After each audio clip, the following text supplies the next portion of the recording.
I'll make sure to test it. I know, that's right.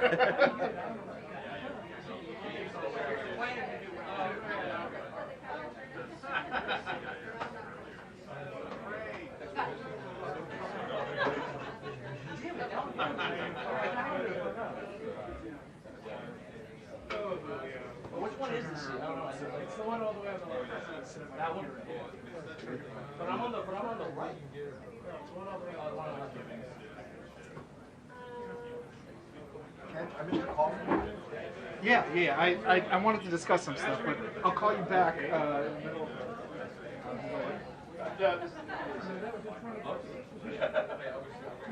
least that's what I was told. Yeah, you should hear. You should work here. On top of that. No, No, this is someone else. Oh, Media usually. oh, you're on a car. Yeah. Oh, I thought you were joking. No. Oh yeah, no. He's on a box. The new VSC is a box.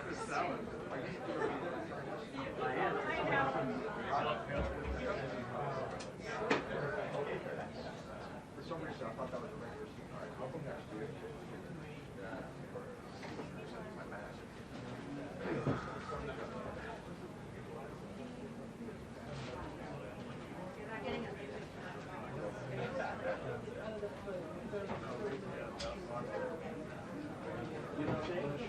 You're not getting a picture.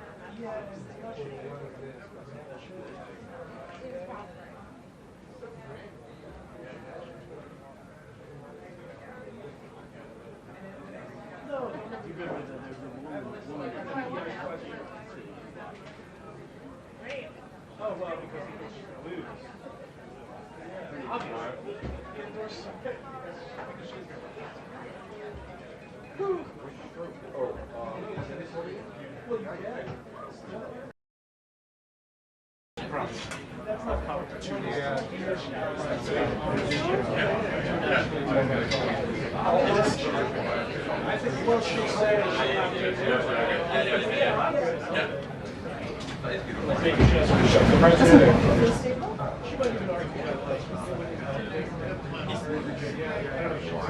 Excuse me, yes. Right now, just myself. It's independent.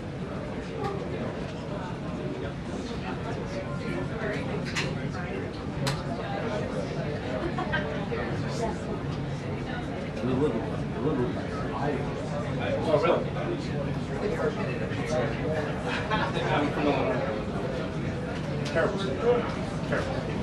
But, well, Chicago is a problem. It is a problem. But Chicago runs the league, so therefore. New York. Yeah. That's about Israel? No! For the last time. Too bad we don't have something like President Lincoln.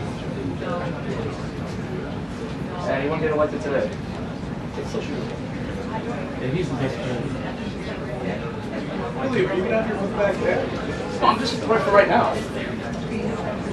Why are you asking so many questions, Rod? Why are you? Can you just let me live? We don't want crazy stress. No, you have a car. Oh, sure. Yeah, you have a car? I do not. It's fairly recent. No, it's I don't know, I should be. It's mostly, yeah, but it's a Latin American So, what special issues are? Yeah, great. Yeah, I interviewed Tom. Oh, Tom Brady. Yeah. I was sure. I mean, I have no plan. Like to set that up, go out of where. Yeah. Is it side? Oh, okay. Yeah, it's not here. Very important. Oh yeah. It's But we were talking about sex trafficking.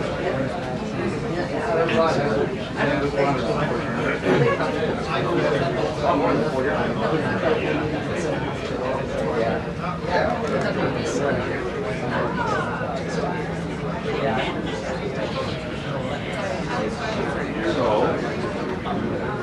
Alt-right troll.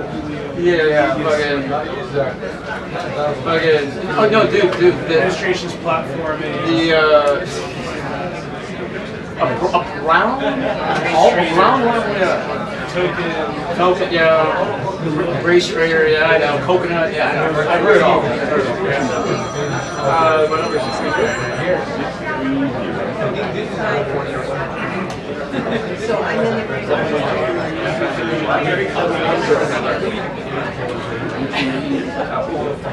Yeah. Yeah, sure. Name the names. Yes, but the fund is 930. What is it that we're doing? Yeah. So what's certified?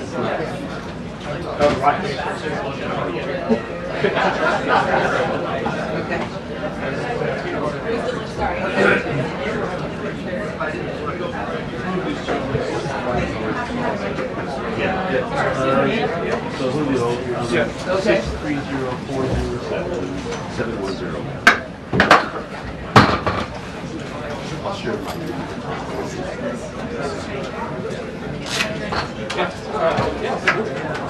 You're looking at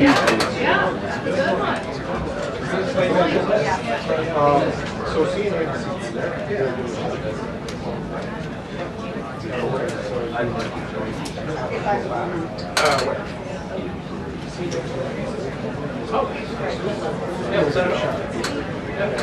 Talk as loud as you would. Sorry, guys. Oh, I would say, I would say.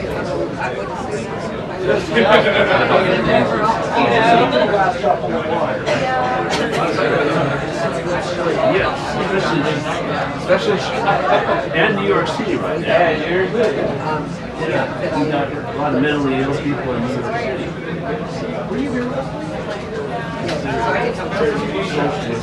I gotta go back. I'll be right back. Okay, thank you. You want to leave your bag here? No, I got it.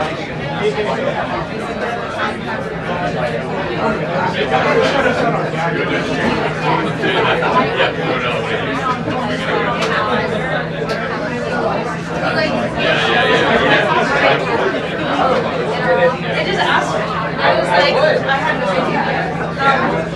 Let me see if I can figure out how to do it. I'm trying to get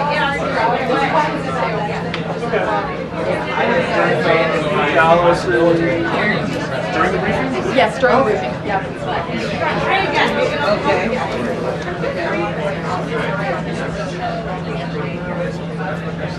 In 15 minutes. And then what's the second episode? First, yeah. Okay, what is the question for the second?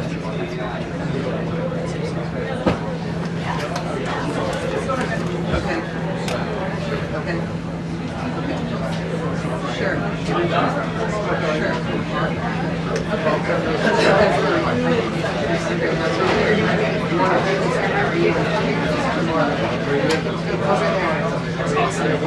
Sorry. Yeah, because I don't know. I think those need to stay open. They need to stay open. It's not like. So sometimes, yeah, do you want? Sure. Oh, you're All right, sure. Yeah, it was cool. No, we didn't. A little bit. Okay. Sure.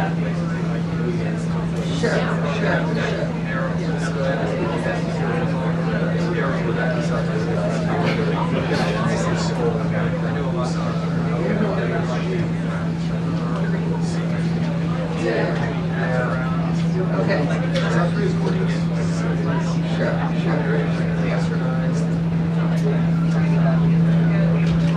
But you can go back and find this. I'm sure it wasn't.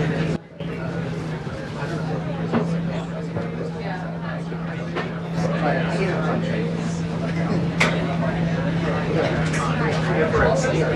Well, there were many.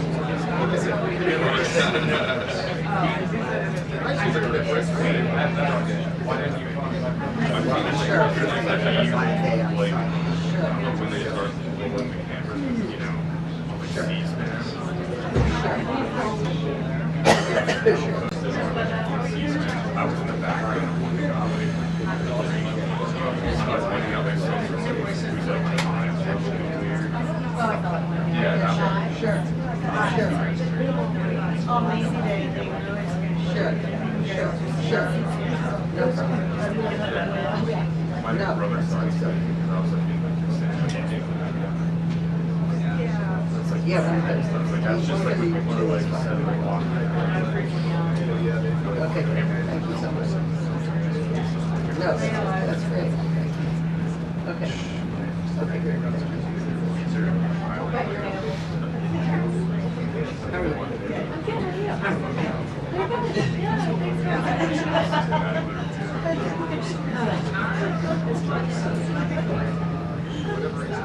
are you? Where are they?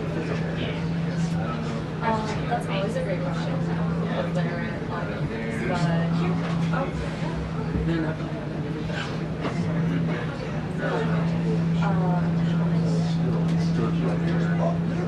yeah, I usually start with that. I think just great. It was about my mom was here.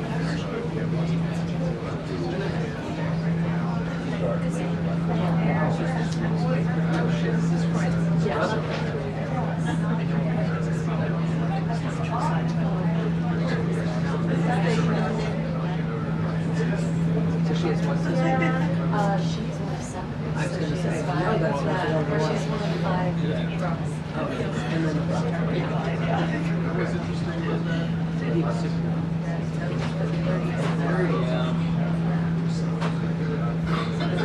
But that's all. That's easy. One of the ring was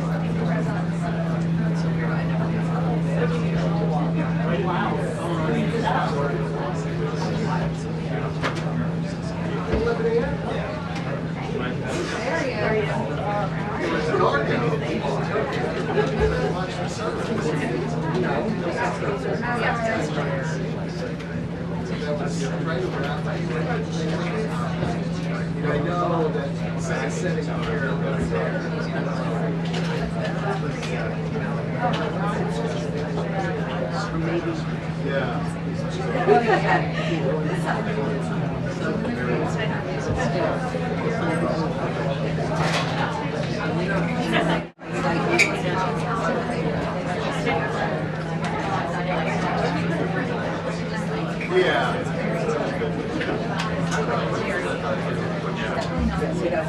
And also, it could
It's really cold wedding.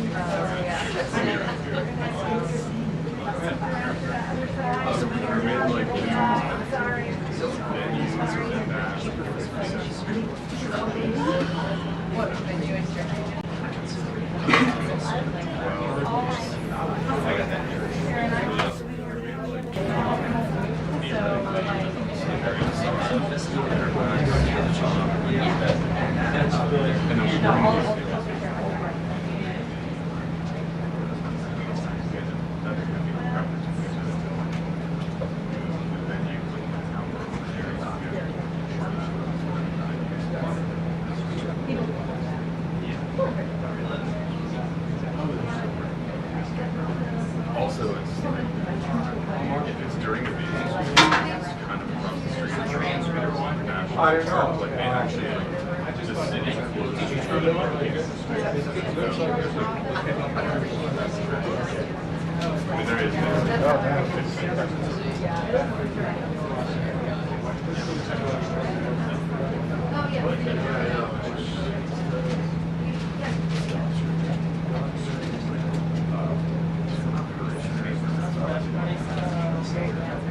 They allow that. Bring donuts for all of us. But we do have a venue. And the church in New York.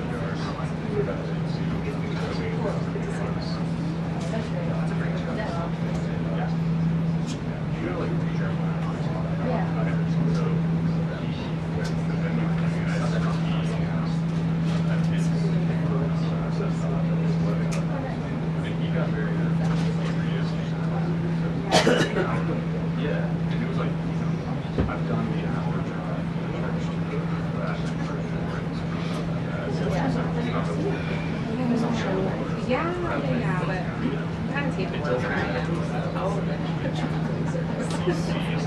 Popping up in Asia. Yeah, it is good.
Wait, what?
I used to be on the broadcast side. Licensing, engineering.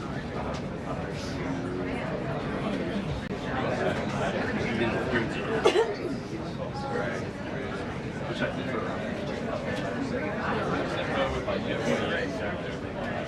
But that's kind of hard for you to do what you do until it's cut to the edge.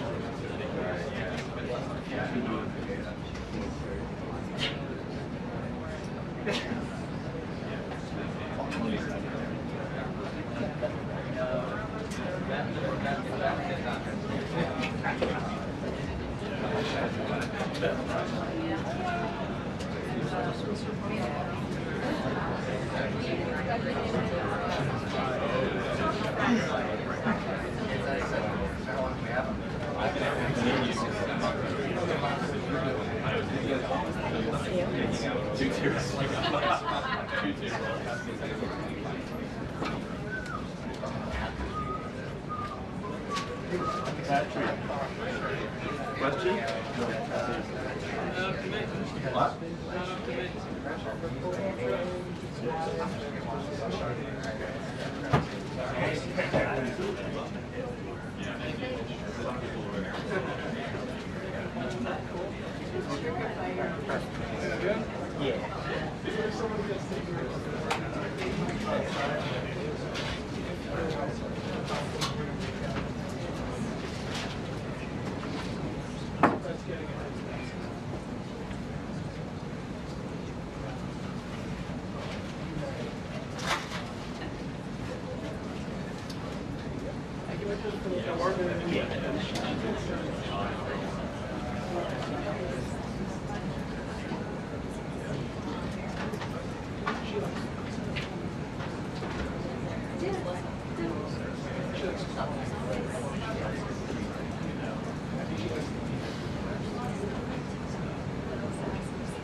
I mean, you know, that's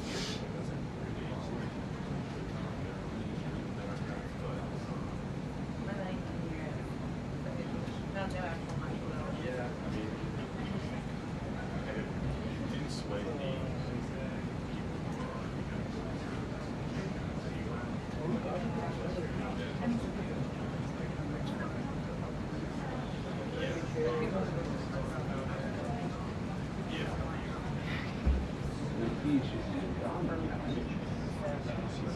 Well, there's, yeah, there's a lot of stuff on that.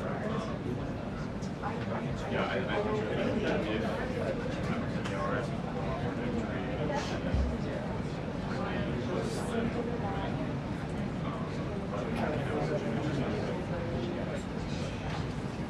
we don't have like a flu here. Senior voters? Yeah.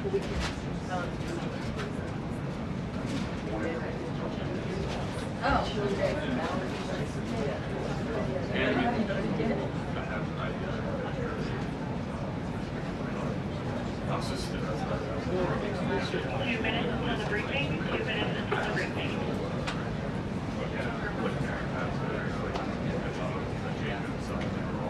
Yeah. For sure.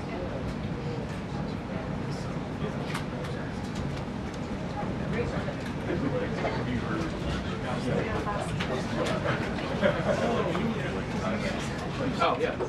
Forgot you guys were up here.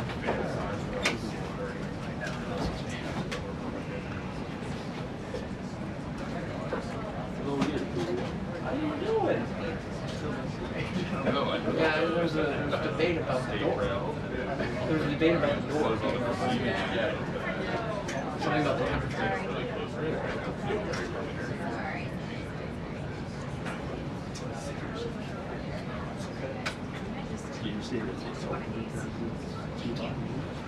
That's what people were saying. Many people were saying.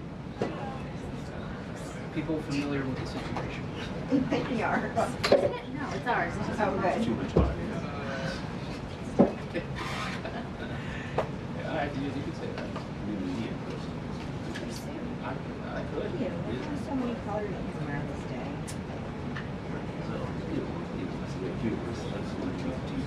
Oh, absolutely. Oh, I'm all for it. Why are you looking at me the wrong way?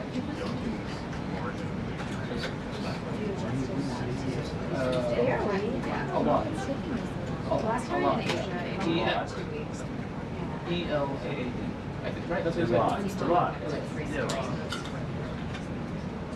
Means God forever. It means what? God forever. I don't have a problem with that. Yeah, July. The month. Okay. But it sounds nice. At least it's not like Pepe or Pablo. I switch it up. Jose. Jose, yeah. Hey, good to see you. Nothing wrong with that. It's just. Or Jorge. Or Jorge Ventura. Yeah. First and last.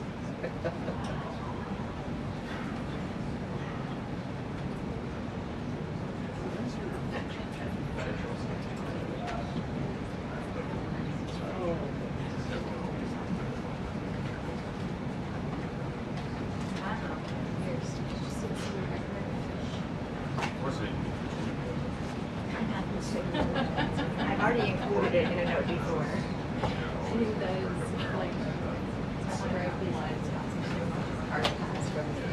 that.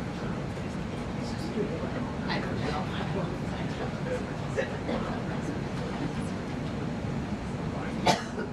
Singapore. I actually did mention it. Good afternoon, everybody. Nice to see you on this beautiful fall afternoon. We are now on day 35 of the Democrat government shutdown. The Democrats' obstructionism will break the record for the longest government shutdown in American history tonight. The Democrats are intentionally hurting American families, workers, and businesses with this shutdown to fight for free health care for illegal aliens and to appease their radical left-wing base. And it's a total disgrace. This past weekend, Americans traveling to weddings, funerals, vacations, and meetings faced significant flight disruptions at airports across the country because of staffing shortages. On Sunday alone, more than 5,000 flights traveling to and from U.S. airports were delayed. Since the Democrat shutdown began, 4 times as many staffing shortages have been reported at air traffic control facilities compared to last year. TSA checkpoint wait times ballooned past 3 hours at Houston's George Bush Intercontinental Airport, with some passengers enduring up to 5 hours in line.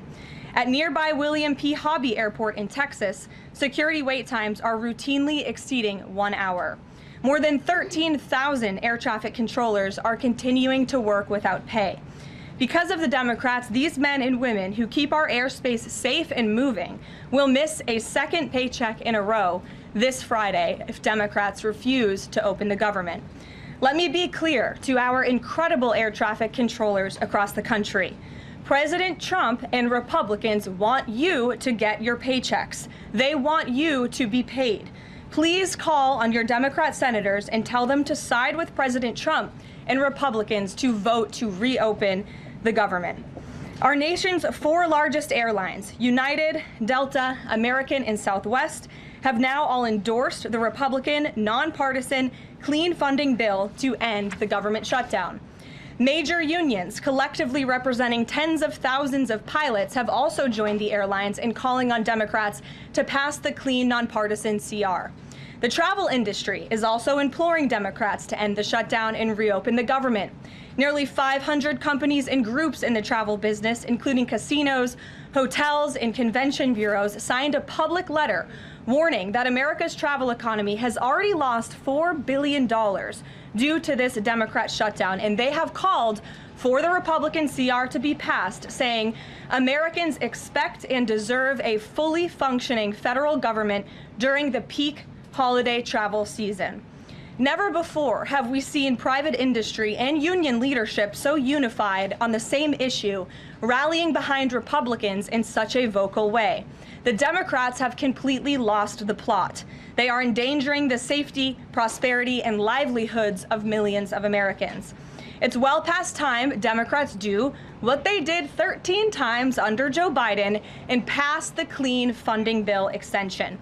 All we need are 5 Democrat senators to put country over party and vote to end this reckless shutdown. In other news, tomorrow will mark the 1-year anniversary of President Trump's historic election victory, where he won nearly 80 million votes, the popular vote, in all 7 swing states. This was the ultimate poll on November 5th. The president secured a mandate to make America great again, and he has delivered in record time. Never before have we had a president who has kept their promises like President Trump has. I'd like to go over a few of those with you.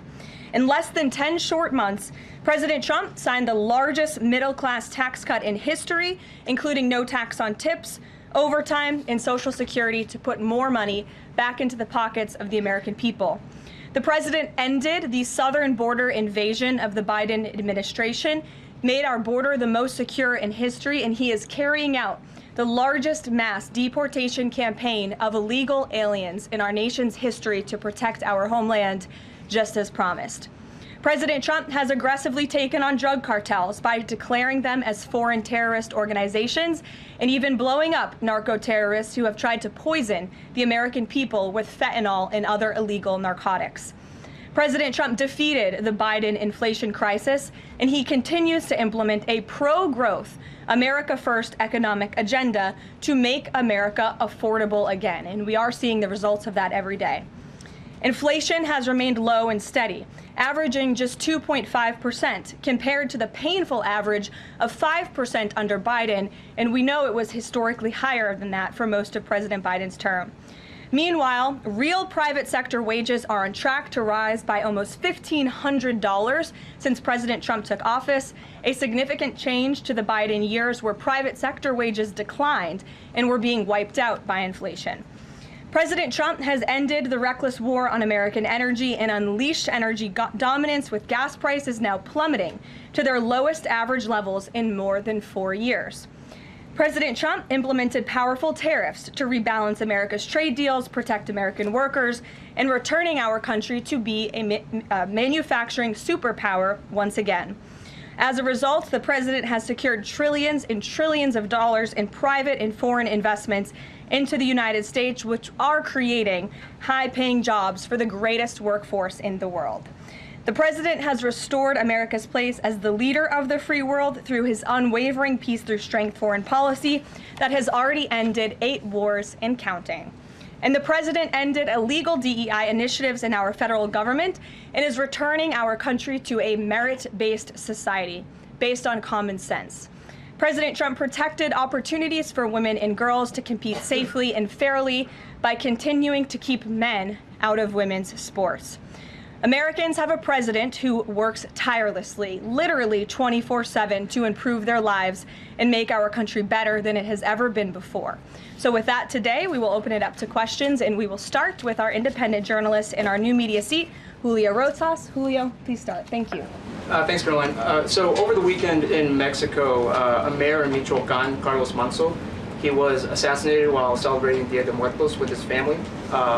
His assassination has sparked a lot of outrage. A lot of Mexicans are very upset.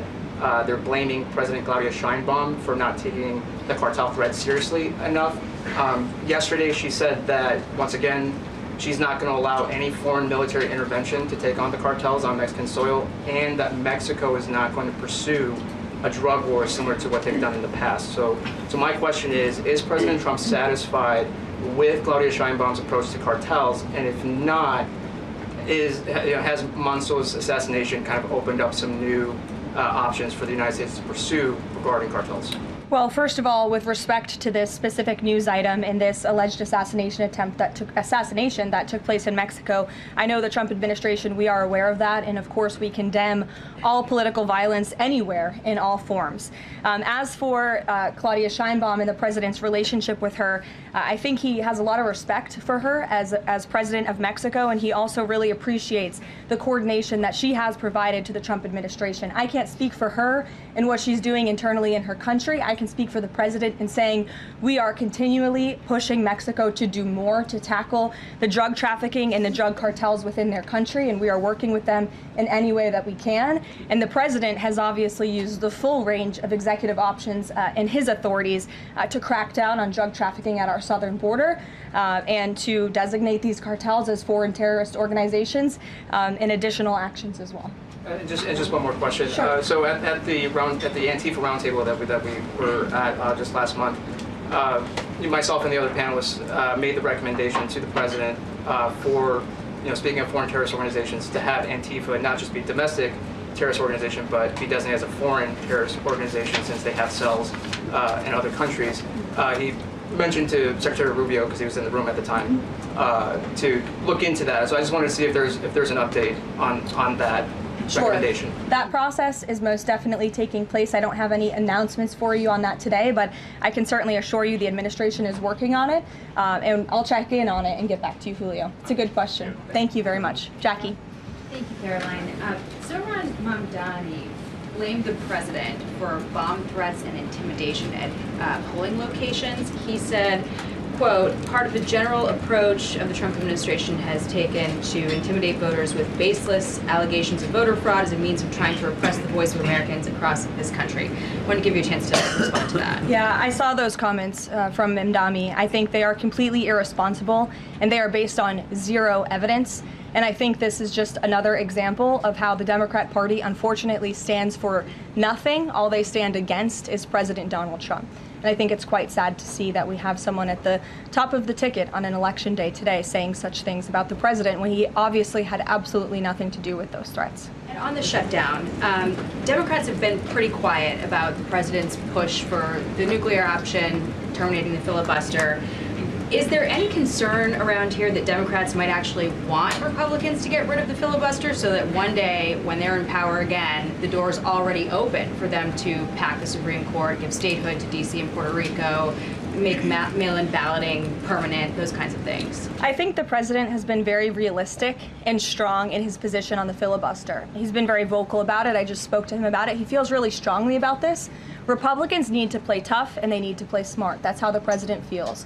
And we know that Democrats, if they are ever given a chance at power again in this city, they will absolutely take away the filibuster from the United States Senate. In fact, you had 49 Democrats who already voted to do this before. The only reason it did not move forward was because you had 2 Democrats who are no longer in office because they were run out of town by the far left radical base of their party. And so President Trump is quite clear on this. He wants to see Republicans move as many good pieces of legislation for our country forward in the next 3 years of his administration as they possibly can. And the filibuster is one means to doing that. You talked to Johnson and Thune about it. I know that they had both voiced some opposition. Have there been any conversations with them? He has. He's made his position to them very clear, both publicly and privately. Ouija. Can you help clear up some confusion about SNAP benefits? Because Sure. The president just posted that they will only be given out when the radical left Democrats open the government and not before. But just yesterday, the administration said it would comply with a court order to expend the full amount of SNAP contingency funds by end of business day yesterday. So did the administration distribute that money or defy that court order? No, the administration is fully complying with the court order. I just spoke to the president about it. The recipients of these SNAP benefits need to understand it's going to take some time to receive this money because the Democrats have forced the administration into a very untenable position. We are digging into a contingency fund that is supposed to be for emergencies, catastrophes, for war. And the president does not want to have to tap into this fund in the future, and that's what he was referring to in his Truth Social post. So the Department of Agriculture, as for the latest SNAP payment in the judge's order, put out guidance to states today on how to get that money to the recipients of SNAP. But it's going to take some time. The best way to get the full amount of SNAP benefits to those beneficiaries is for Democrats to reopen the government. So to anyone who is a SNAP beneficiary at home who needs that assistance, and the president was just saying, this is for people who are truly needy, who need food, who need this assistance from the United States government. Democrats are holding it up and making it difficult for the administration to get those payments out the door. So if you are at home and you want your SNAP benefits, call the Democrats and tell them to reopen the government. Blocking that contingency fund for the future if this shutdown lingers on? Look, the president does not want to have to continue to dip into a contingency fund that doesn't even have enough money, by the way, to fund the full program. It takes $9 billion to get the full scale of the benefits out the door. This contingency fund only has about $5 billion in it. So again, Democrats need to reopen the government so we can get these benefits out the door for people who truly need them. Kate. Thanks. The president suggested that if Mamdani wins, that he would cut federal funding to New York. How much funding would be impacted? What would be impacted there? Well, look, we won't get ahead of the election results, nor will I speak to what the president may do in the future. We'll see how tonight goes, and then I'll let him speak on it further. And why did the administration exclude Democratic lawmakers last week? There was a briefing about U.S. strikes on alleged drug trafficking boats. Why were those Democrats excluded? The administration has briefed Congress on these matters 8 separate times, and Democrats have been included in those briefings. In fact, I know that Secretary Rubio will be on Capitol Hill tomorrow to brief the Gang of 12, which includes Democrats as well. So the president's made it very clear, if senators want to understand the administration's operations against narco drug traffickers, we are very happy to speak with them about that, and we will continue to do so. But we've been incredibly transparent. As I said, there's been 8 briefings on this topic, with the 9th coming tomorrow. Rachel. Thanks, Caroline.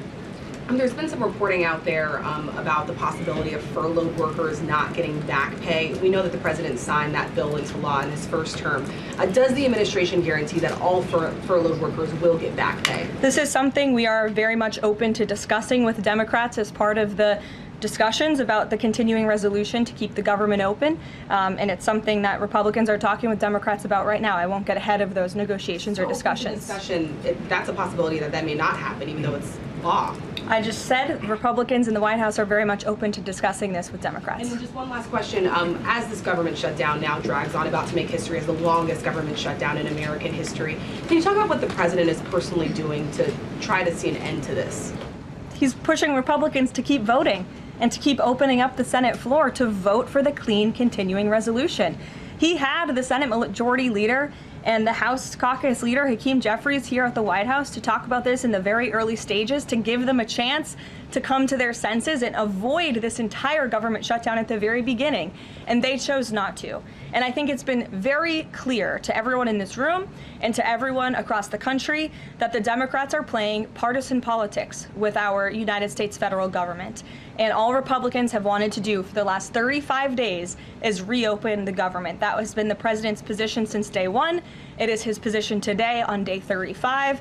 And all we need are 5 common sense Democrats with have a little bit of courage and come to the table and vote with Republicans. I saw Senator John Fetterman on television last night saying that he hopes more folks in his party will step up. And we certainly agree with him on that point.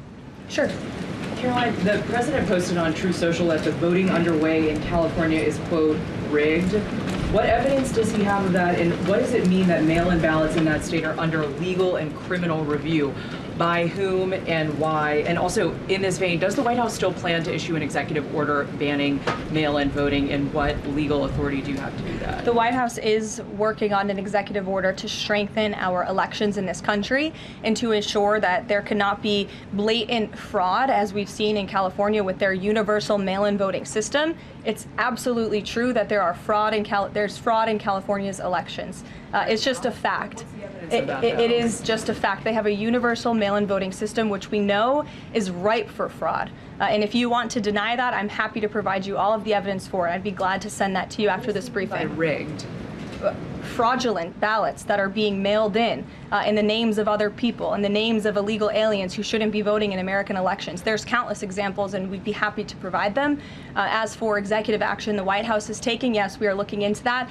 And like any executive order, of course, any executive order the president signs is within his full executive authority and within the confines of the law.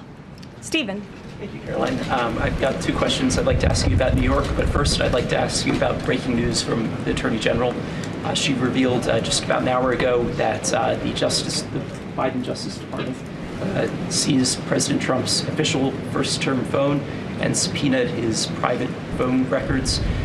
Do you have a reaction to that? And also, do we know if they actually got those private call records? I saw the Attorney General's post on that. For additional questions, I would refer you to the Department of Justice, but I think this is just further evidence of the egregious overreach and weaponization of government that took place under the previous White House against then former President and now President Donald J. Trump. It was a clear effort by the Biden White House and the Biden DOJ to go after the president, and this is just further evidence of that.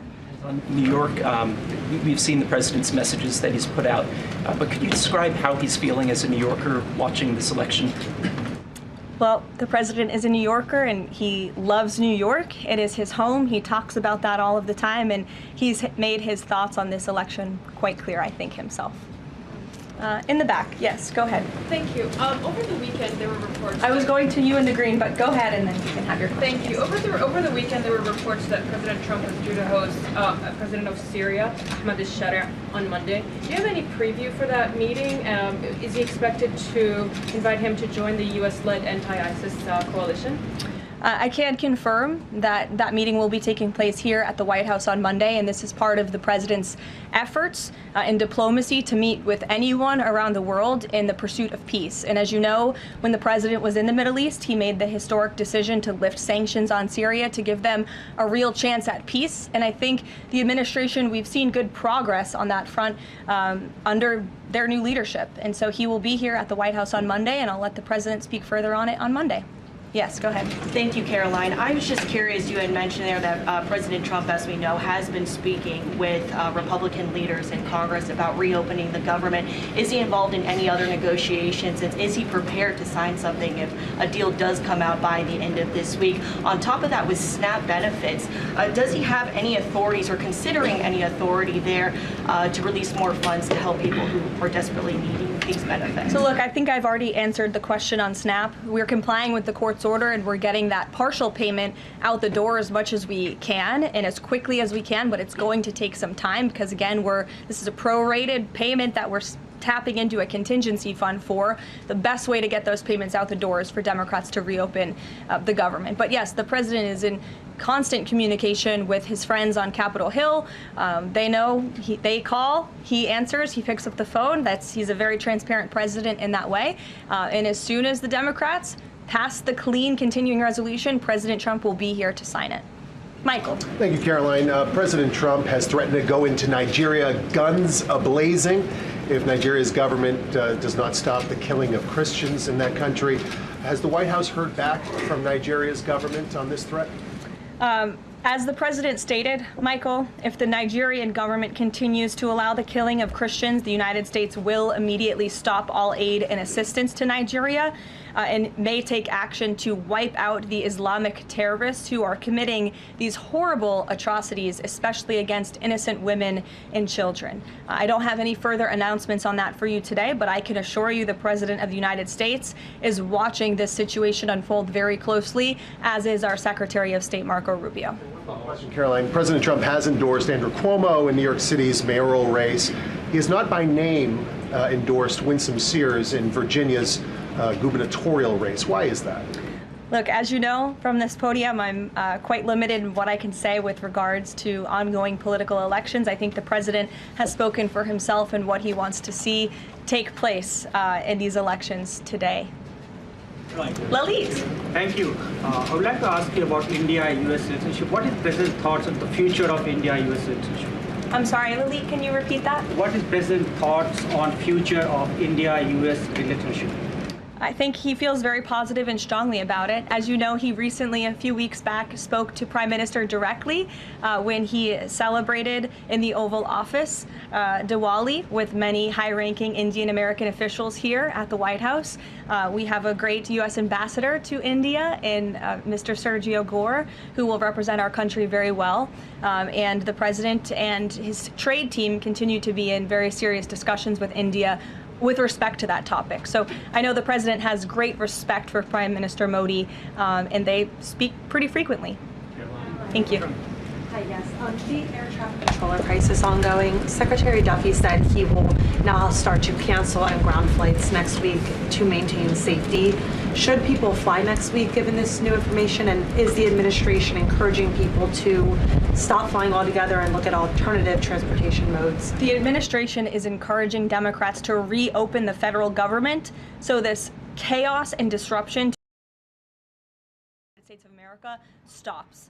It is ridiculous that we have even gotten to this place and that the Democrats have continued to shut down the government with 35 days. So our air traffic controllers continuing to work unpaid. Every single major airline in our country coming out and begging the Democrats to please reopen the government and travel. Fran. Thanks, Caroline, as of last I checked, the president still had not commented on the death of former Vice President Dick Cheney. Is the White House involved in the funeral arrangements in any way? Does the president plan to speak at the funeral? Has he spoken to anyone in the Cheney family today? And does the White House have an opinion on whether or not the former vice president should lie in honor or state in the Capitol? I don't believe the White House is involved in that planning, or at least hasn't gotten to it yet. I know the president is aware of the former vice president's passing, and as you saw, flags have been lowered to half staff in accordance with statutory law. Jasmine. Thank you. Back on the question of the filibuster, how much political capital is President Trump willing to expend to get Republicans to do what he's asking? I mean, will we see him at the Hill? Will he be calling folks over here? What exactly is President Trump planning to do outside of these true socials and maybe some of these private conversations to get Republicans to fall in line? Look, I think you'll see. I think you'll see the president continue to engage very strongly and consistently with his friends on Capitol Hill. I don't have any meetings to read out for you at this time, but I think you should stay tuned and keep your eyes on Truth Social on this matter. The president's making his position on it quite clear. And again, he is right. Republicans need to play tough. We know that this is what the Democrats will do if they are ever given the keys to power again. And he wants to pass as many good pieces of legislation as we possibly can for our country and for our people. That includes election integrity reforms. It includes additional tax policy. It includes, fixing our immigration system further in ways that only Congress can. And the president fears with a Democrat Party that is so radical and opposes everything he does and everything he says, this is the only option for Republicans to move forward. Karen. In a second question, President Trump said to CBS in the 60 Minutes interview that he did not know the Binance founder, which he pardoned. What exactly did he mean for that? I know it caused. He means he does not know him personally. He means he does not have a personal relationship with this individual. And when it comes to pardons, the White House takes them with the utmost seriousness, and the president understands the responsibility that he has as president to issue clemency and issue pardons to individuals who are seeking that. That's why we have a very thorough review process here that moves with the Department of Justice and the White House counsel's office. There's a whole team of qualified lawyers who look at every single pardon request that ultimately make their way up to the President of the United States. He's the ultimate final decision maker. And he was very clear when he came into office that he was most interested in looking at pardoning individuals who were abused and used by the Biden Department of Justice and were over-prosecuted by a weaponized DOJ. And the individual you're referring to, that was certainly the case. Even the judge in his case said that the sentencing that the Biden administration was asking for was egregious and went too far. And so the president is correcting that wrong, and he has officially ended the Biden administration's war on the cryptocurrency industry, and I think that's the message he sent with this pardon. Karen, yes. Back on the issue of back pay for furloughed workers, you said that the White House is open to discussing that with Democrats, but what would that discussion even be? There was a law, the president signed it in 2019.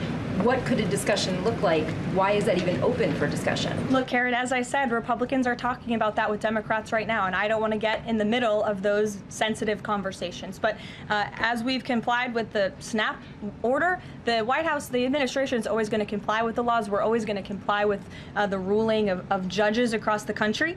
But the Republicans are discussing this matter with Democrats right now. Why would there even be a consideration of not paying those workers? Tom Dempsey with News Nation. Big day in the Supreme Court tomorrow with President Trump's tariff policy facing a legal challenge. What's at stake with that case? And if the Supreme Court rules against the Trump administration, what is Plan B for trade policy?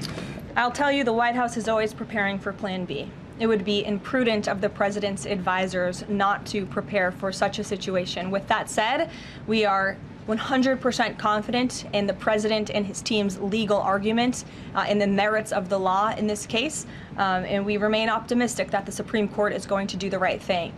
The importance of this case cannot be overstated. The president must have the emergency authority to utilize tariffs. Look at what President Trump has been able to do with the leverage and the power of tariffs. He's been able to sign peace deals all over the world and end global conflicts and literally save lives. He's been able to bring in trillions of dollars of investments into our country. In fact, this year alone, we are going to cut the deficit by $600 billion, namely because of the president's effective use of tariffs. And the president strongly believes that economic security is a matter of national security. And tariffs have a lot to do with that. And this case is not just about President Trump. It's about the use of this emergency authorization for tariffs for future presidents and administrations to come. And we're confident and hopeful that the Supreme Court will do the right thing. Kristen. Why did President Trump get an MRI during his recent visit to Wall Street? Look, as President Trump said, he would inquire with the physicians. I'll check back on that. But as the physical itself stated, Kristen, and as you all know, because you were all witness to it, every single day the president is in optimal physical health. This was a follow-up appointment, and we provided a detailed readout of that physical. I'm happy to give it to you again, and I can inquire further. With all due respect, an MRI is a very specific procedure. It's done on a part of the body looking for something specific, so it's not generally part of any kind of routine checkup. And in addition, President Trump has said that he wants to be transparent. He told us to ask the doctors, which we have and have not heard back. Why don't we have more information on this? As I said, I'll check back for you. Go ahead. Karoline, can you update us on the mediation efforts this administration is leading in Sudan, trying to achieve a ceasefire there? Sure, yes. The United States is actively engaged in efforts to bring about a peaceful resolution to the terrible conflict in Sudan. We remain committed to working with our international partners, including Quad members, Egypt, Saudi Arabia, the UAE, as well as others, to lead a negotiated peace process that addresses both the immediate humanitarian crisis and the longer-term political challenges. I actually spoke with Secretary Rubio about this morning, as of course there's been, kind of an uptick in recent reporting on the matter, and he assured me that the administration is very much engaged. We're in pretty frequent communication with those Arab partners that I just mentioned, and we want to see this conflict come to a peaceful end, just as we have with so many others, but the reality is it's a very complicated situation on the ground right now. Yes. Hi, yes. Just trying to go back into the subject of Mexico. Is the Trump administration planning to send U.S. troops to Mexico to combat drug cartels, as reported by other outlets? That's not something I would confirm from this podium if it were happening, so I will not comment on that. Eamon. Thank you, Caroline. Why did the president decide not to go to the Supreme Court tomorrow? He had indicated earlier that he might want to go and attend in person.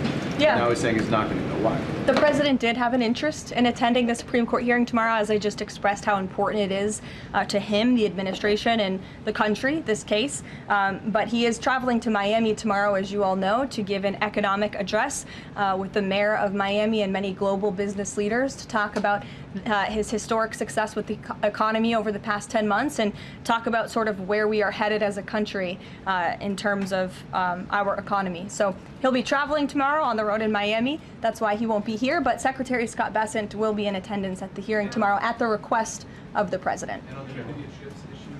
He has said that he doesn't want to export the high-end NVIDIA chips to China, but the Wall Street Journal reported yesterday that there was some question about whether the president would raise this as a possible concession with the Chinese side during his meeting with Xi Jinping. So does the White House consider NVIDIA chip exports to China to be a closed issue right now, or is this an ongoing negotiation between the United States, China, and NVIDIA at this point? The president has made his position on this very clear, both to the Chinese and also to all of you. He's answered this question directly. As for the most advanced chips, the Blackwell chip, that's not something we're interested in selling to China at this time. Annie.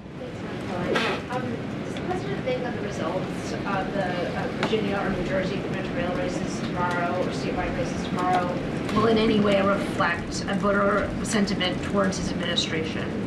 Look, Annie, I'm not at liberty to talk about the election results, and I certainly won't get ahead of them. I'm not going to engage in hypotheticals that may or may not happen tonight. We'll have to watch and see. And I'm sure you'll hear directly from the president tomorrow on that point. Quickly on Snap, just really quickly, is there anything that prompted the president's tweet this morning? Because it did seem quite different from some of his other communications about Snap.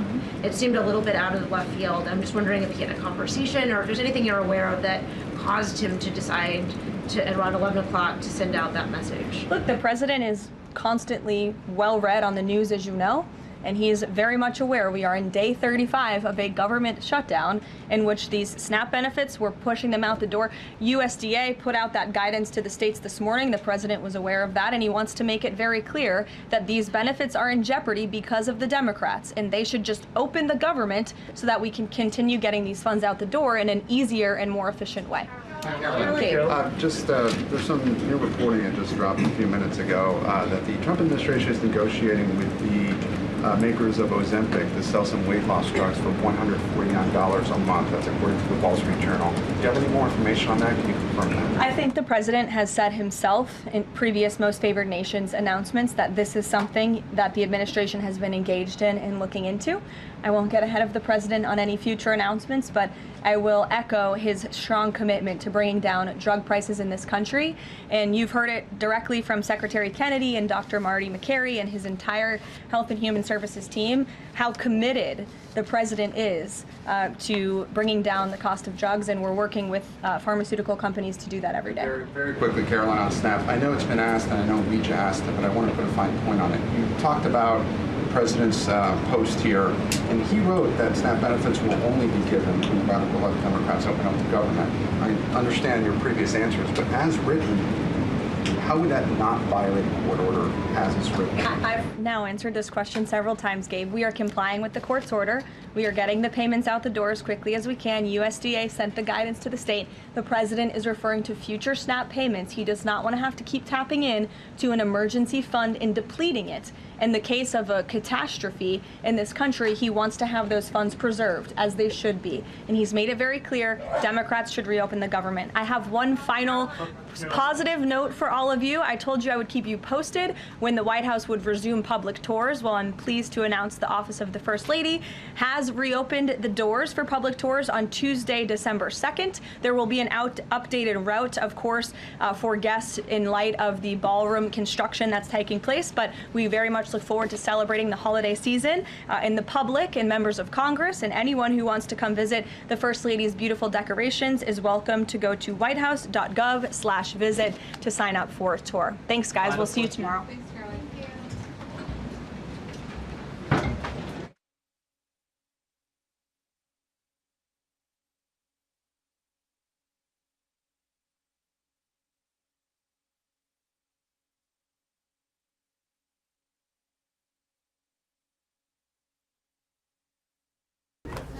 We are not. We did it once. I regretted it. Yeah. Here? Like tomorrow? I think they only agreed to do pricing for November, and so I know, but the court order said no. Yeah. The court order just said no reason. It didn't say no reason for November. Yeah, that's on the contract. Well, that's